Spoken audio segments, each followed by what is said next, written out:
أشهد أن لا إله إلا الله وحده لا شريك له القائل ووصينا الإنسان بوالديه إحسانا وأشهد أن سيدنا محمدا عبد الله ورسوله وصفيه وخليله القائل رضا الله في رضا الوالدين وسخط الله في سخط الوالدين. اللهم صل وسلم على عبدك ورسولك محمد وعلى آله وصحبه ومن تبعهم بإحسان إلى يوم الدين. عباد الله، واعلموا أن خير الكلام كلام الله وخير الهدي هدي محمد صلى الله عليه وسلم وشر الأمور محدثاتها وكل محدثة بدعة وكل بدعة ضلالة وكل ضلالة في النار. أيها الأحبة، أوصيكم ونفسي المذنبة بتقوى الله، فإن التقوى رأس الطاعات. يا أيها الذين آمنوا اتقوا الله حق تقاته ولا تموتن إلا وأنتم مسلمون. وقد قال الله تعالى في القرآن المجيد وفرقانه الحميد: وقضى ربك ألا تعبدوا إلا إياه وبالوالدين إحسانا. وقد قال رسول الله صلى الله عليه وسلم: رضا الله في رضا الوالد وسخط الله في سخط الوالد، أو كما قال النبي عليه الصلاة والسلام. সম্মানিত মুআজ্জাজ হাজিরিন, আল্লাহ পাকের অসংখ্য শুকর যে আল্লাহ সুবহানাহু ওয়া তাআলা আমাদের ঈমান নামাজ আদায় করার উদ্দেশ্যে জামে মসজিদে এসে উপস্থিত হওয়ার তৌফিক দান করেছেন। আলহামদুলিল্লাহ। আমাদের আলোচ্য বিষয় ছিল, ধারাবাহিক আলোচনা চলছিল লোকমান হাকিমের ওসিয়ত সম্পর্কে নিজের সন্তানকে। লোকমান হাকিম নিজের সন্তানকে 5টি ওসিয়ত করেছিলেন। তার মধ্যে আল্লাহ সুবহানাহু ওয়া তাআলা পিতামাতার হককে, পিতামাতার সাথে সদাচার সম্পর্কে নির্দেশ দিয়েছেন। আমি তার কারণ উল্লেখ করেছিলাম, লোকমান হাকিম নিজের সন্তানকে ওসিয়ত করার সময় পিতামাতার সাথে ভালো ব্যবহার, সদাচার সম্পর্কে আলোচনা করেননি। কেন? লোকমান হাকিম নিজের সন্তানকে ওসিয়ত করতেছে, পিতার সাথে ভালো ব্যবহার সম্পর্কে যদি আলোচনা করা হয় তো নিজের ফায়দার দিকে, নিজের উপকারের জন্য ওসিয়ত করতেছে, সেটাই বোঝা যাবে। সেই জন্য করবে। আল্লাহ সুবহানাহু ওয়া তাআলা যেহেতু আল্লাহর হকের পরপরেই পিতামাতার হক, কোরআন মজিদের বিভিন্ন জায়গায় আল্লাহ সুবহানাহু ওয়া তাআলা আল্লাহর হকের পরেই পিতামাতার হককে উল্লেখ করেছেন। ওয়া কাদা রাব্বুকা আল্লা তা'বুদু ইল্লা ইয়্যা ওয়া বিল ওয়ালিদাইনি ইহসানা। আল্লাহ সুবহানাহু ওয়া তাআলা নির্দেশ দিয়েছেন, ফয়সালা হুকুম দিয়েছেন, আল্লাহ তা'বুদু ইল্লা ইয়্যা, আল্লাহ ছাড়া কারো ইবাদত করা যাবে না। সমস্ত ইবাদতের হকদার একমাত্র আল্লাহ। ওয়া বিল ওয়ালিদাইনি ইহসানা, এবং দ্বিতীয় নম্বর তারপর পরে হচ্ছে মা বাবার সাথে ইহসান করবে, মা বাবার সাথে সদাচার করবে। অন্য আয়াতে আল্লাহ সুবহানাহু ওয়া তাআলা ইরশাদ করেন: কুল তাআলাউ আতলু মা হাররামা রাব্বুকুম আলাইকুম আল্লা তুশরিকু বিহি শাইআ ওয়া বিল ওয়ালিদাইনি ইহসানা। হে নবী, আপনি উম্মতদেরকে বলে দেন, তোমাদের উপর আমি তেলাওয়াত করব, আল্লাহর হুকুম পড়ে শোনাবো। কি হুকুম? আল্লাহ তুশরিকু বিহি শাইআ, আল্লাহর সাথে কাউকে শরীক করবে না, এবং ওয়া বিল ওয়ালিদাইনি ইহসানা, দ্বিতীয় নম্বর আল্লাহর সাথে শিরিক না করা, তাওহীদকে প্রতিষ্ঠা করা, তার সাথে সাথেই মা বাবার সাথে সদাচার করবে, ভালো ব্যবহার করবে, মা বাবার খেদমত করবে।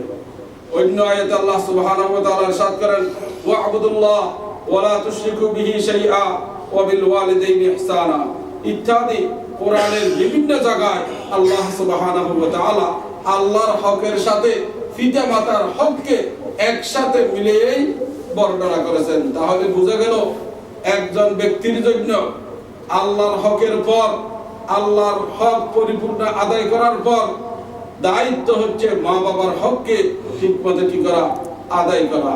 পিতামাতার খেদমত, পিতামাতার সাথে সদাচার, এটার মাধ্যমে জান্নাত অর্জন করা যায়। এটার শরীয়তের মধ্যে তার বহু গুরুত্ব রয়েছে। হযরত ইবনে আব্বাস রাদিয়াল্লাহু তাআলা আনহু ইরশাদ করেন, মা বাবার সাথে ভালো ব্যবহার করা, মা বাবার প্রতি ইহসান করা, তার অর্থ হচ্ছে মা বাবার সাথে খুব নরমতার সহিত, ভদ্রতার সহিত আচরণ করবে, তাদের সামনে কঠোর ব্যবহার করবে না, মা বাবা যেন দুঃখ পায় সেই ধরনের শব্দ ব্যবহার করবে না। কোরআন মাজিদের মধ্যে রয়েছে ফালা তাকুল্লাহুমা উফ, নিজের পিতা মাতাকে উফ শব্দ বলবে না। উফ থেকে উদ্দেশ্য হচ্ছে যেই শব্দ বললে মা বাবা কষ্ট পায়, মা বাবার মনের মধ্যে আঘাত আসে, সেই ধরনের শব্দ মা বাবার সামনে ব্যবহার করবে না। মা বাবার সামনে চোখ রাঙ্গাইয়ে দেখবে না এবং তাদের সামনে আওয়াজকে বড় করবে না, বলকে একজন গোলাম নিজের মনিবুর সামনে যেইভাবে নরম হয়ে, ছোট হয়ে, মাথা নত করে বসে থাকে, তার সামনে নরমতার সাথে সামনে তাওয়াজুর সহিত সামনে আসে, সেইভাবে মা বাবার সামনে এরকম আসবে, তার চেয়ে আর নরম হয়ে আসবে, যাতে করে মা বাবার দিল নরম হয়ে যায়, মা বাবার অন্তর থেকে অনিচ্ছায় দোয়া বাহির হয়, সেইভাবে মা বাবার সাথে ব্যবহার করবে।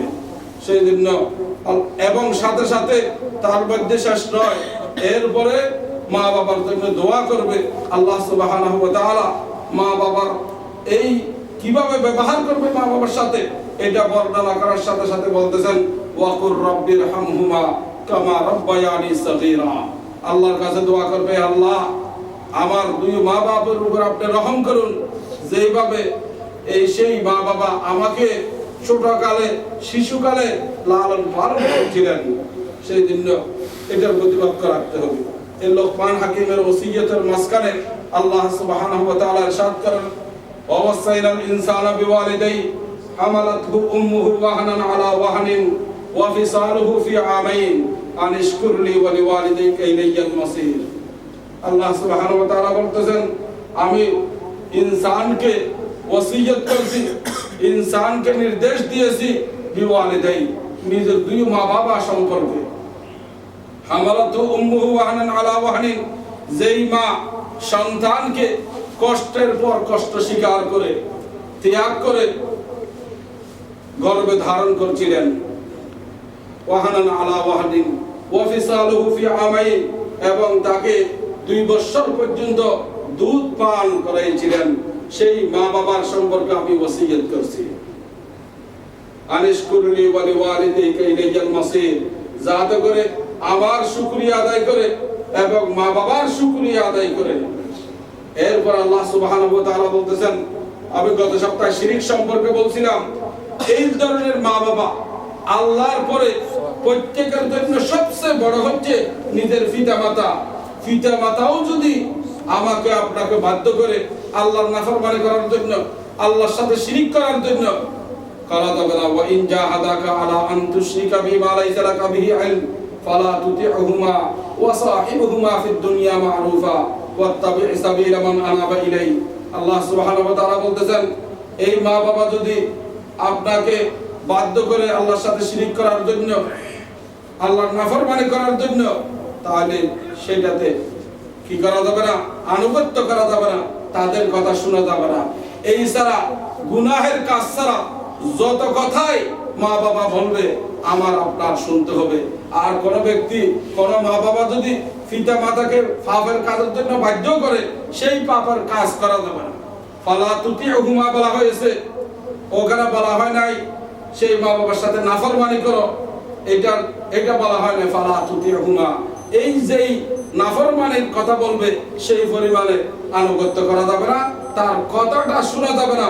কিন্তু ওয়াসাহিবহুমা ফিদ দুনিয়া মা'রুফা, সেই মা বাবার সাথে দুনিয়ার মধ্যে ভালোর সাথে ব্যবহার করতে হবে, খেদমত করতে হবে, তাদের হক আদায় করতে হবে, ফুরফুস দিতে হবে, এবং মা বাবা যেন কষ্ট না পায় সেইভাবেই তাদের সাথে আচরণ করতে হবে।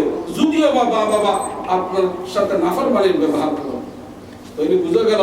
কোন মা বাবা যদি নাফরমানি হয়, এরপরেও তাদের হক আদায় করতে হবে। এটাই আল্লাহ সুবহানাহু ওয়া তাআলা লোকমান হাকিমের ওসিয়তের মধ্যে এই কথাটাকে ইনসানকে ওসিয়ত করেছেন, এবং এটার মাধ্যমে আল্লাহর সন্তুষ্টি অর্জন করা যাবে। আবু হুরায়রা রাদিয়াল্লাহু তাআলা আনহু ইরশাদ করেন, ওয়াকানা আবু হুরায়রা ইযা আরাদা আন ইয়াখরুজা মিন দারি উম্মিহি ওয়াকাফা আলা বাবিহা ফাকালা আসসালামু আলাইকা ইয়া উম্মাতা ওয়া রাহমাতুল্লাহি ওয়া বারাকাতুহু ফাতাকুলু ওয়া আলাইকা ইয়া বুনাইয়া ওয়া রাহমাতুল্লাহি ওয়া বারাকাতুহু।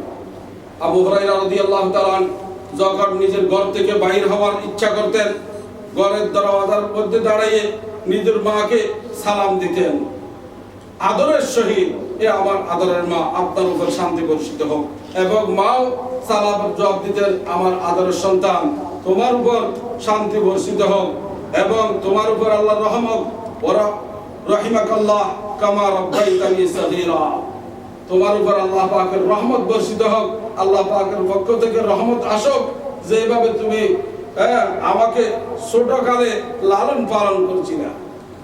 মাকে বলতেছে, এবং মা বলছেন ওয়া রাহিমাকাল্লাহু কামা সারারতানি কবীরা, তুমি আমাকে বৃদ্ধকালে যেভাবে সন্তুষ্ট করেছো সেভাবে তোমার উপর আল্লাহ পাকের পক্ষ থেকে রহমত বর্ষিত হোক। সুবহানাল্লাহ।